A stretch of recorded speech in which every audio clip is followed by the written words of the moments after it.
Alright guys, well, what are we doing today?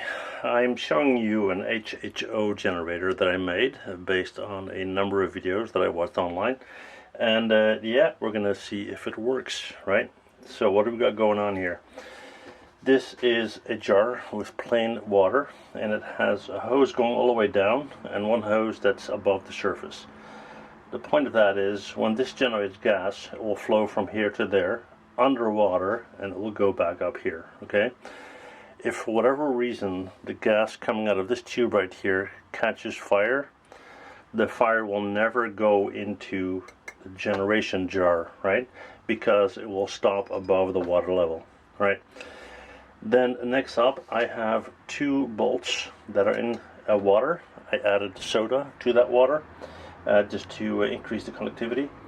And I took some steel wool and wrapped it around the bolts with some zip ties.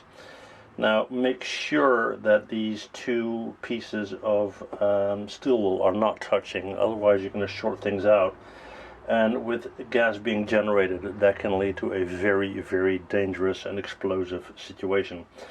Keep in mind that hydrogen is very explosive and HHO is extremely volatile, even more so than hydrogen, right?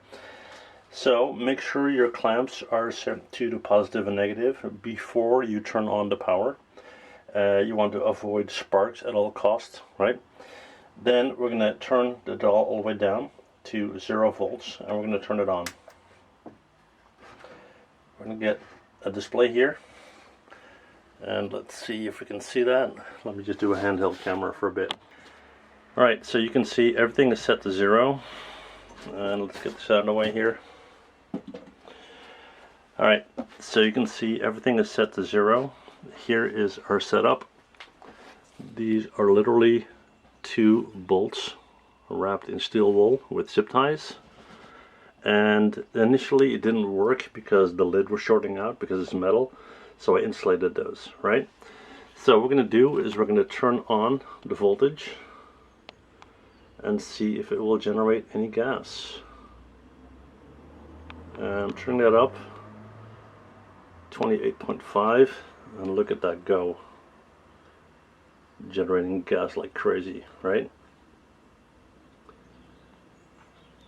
Now the gas should flow up through the tube and down into the next bottle, but that's beside the point. The point is that it's generating gas, and that's what we wanted, right? So in the next setup, what I'm going to do is I'm going to try to separate these into oxygen and hydrogen, right? Yeah, so that's my setup. Again, be extremely careful with things like this because it's highly explosive, all right? Turning down the volume, not the volume, turning down the volts all the way to 0. Alright, turn off the power and then take off the clamps. Alright, let me know in the comments if you made anything like this and how it worked out for you.